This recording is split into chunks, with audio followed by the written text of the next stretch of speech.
श्री शिवाजी कृषी महाविद्यालय व एकात्मिक समुपदेशन चाचणी केंद्र डॉक्टर पंजाबराव देशमुख वैद्यकीय महाविद्यालय यांच्या संयुक्त विद्यमाने जागतिक एड्स दिन व एड्स सप्ताहाच्या निमित्ताने महाविद्यालयातील विद्यार्थ्यांमध्ये HIV एड्स या आजाराविषयी असलेल्या समज गैरसमजुतींना दूर करण्याच्या उद्देशाने श्री शिवाजी कृषी महाविद्यालय अमरावती येथे HIV एड्स जनजागृती कार्यशाळा नुकतीच पार पडली। या कार्यशाळेच्या अध्यक्षस्थानी महाविद्यालयाचे प्रभारी प्राचार्य डॉक्टर गावंडे, प्रमुख अतिथी म्हणून डॉक्टर श्यामसुंदर निकम, जिल्हा शल्य चिकित्सक, जिल्हा सामान्य रुग्णालय, तर प्रमुख मार्गदर्शक अजय साखरे, जिल्हा कार्यक्रम व्यवस्थापक, जिल्हा एड्स प्रतिबंध व नियंत्रण कार्यालय, जिल्हा सामान्य रुग्णालय, प्रमोद मिसाळ समुपदेशक हे उपस्थित होते। या कार्यक्रमाप्रसंगी विद्यालय व महाविद्यालयीन जीवनामध्ये शिक्षण घेत असताना विद्यार्थ्यांना अनेक समस्यांना सामोरे जावे लागते। मित्र, मैत्रिणी, समाज व आपल्या सभोवतालचे वातावरण कशा प्रकारचे आहे यावर युवा वर्गाचे भवितव्य अवलंबून असते, असे वक्तव्य प्रमोद मिसाळ यांनी केले।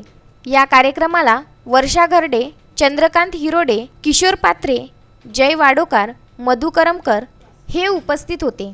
उत्तम ब्राह्मणवाडे, विदर्भ न्यूज, अमरावती। मेळघाटमधली गोष्ट आहे, गेल्या 7-8 वर्षापासून आम्ही अवेअरनेसचं काम करतो, जनजागृतीचं काम करतो आणि मेळघाटमधले काम महाविद्यालयावरती असा ते कार्यक्रम व्हावा, तिच्या प्राचार्य सरांची खूप इच्छा होती। त्यांनी आमंत्रित केलं की सर या दिवशी तुम्ही एक कार्यक्रम घ्या। म्हटलं काही हरकत नाही।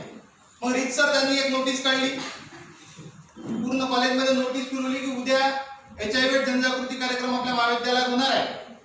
आता झालं नेमकं असं की कार्यक्रमाची सुरुवात झाली, आम्ही वेळेवरती पोहोचलो, कार्यक्रम सुरू झाला आणि ज्या पद्धतीने आम्ही बोलत होतो, HIV हा विद्यार्थ्यांसमोर मांडत होतो, विद्यार्थ्यांच्या लक्षात येत नव्हता। मी जर हसलो तर विद्यार्थी हसत होते, मी जर खिडकीकडे पाहिलं तर सारे विद्यार्थी खिडकीकडे पाहत होते। काय भानगड कळत नाही। मनात प्रश्न निर्माण झाला की कदाचित या मेळघाटातले विद्यार्थी त्यांना मराठी समजत नसेल, आपण हिंदीतून बोललो पाहिजे। पण मधामधात काहीतरी हिंदी बोलत होतो तरी तसंच म्हटलं काहीतरी भानगड आहे। कार्यक्रम संपला। कार्यक्रम संपल्यानंतर त्या ठिकाणचे प्राचार्य सर अध्यक्ष भाषणासाठी उभे झाले आणि अध्यक्ष भाषण सुरू असताना त्यांनी तोंडभरून स्तुती केली की सर तुमचा कार्यक्रम खरोखर सुंदर झाला। अशा कार्यक्रमाची प्रत्येक शाळा, कॉलेज, महाविद्यालयामध्ये गरज आहे आणि तुमचा कार्यक्रम खूप सुंदर झाला।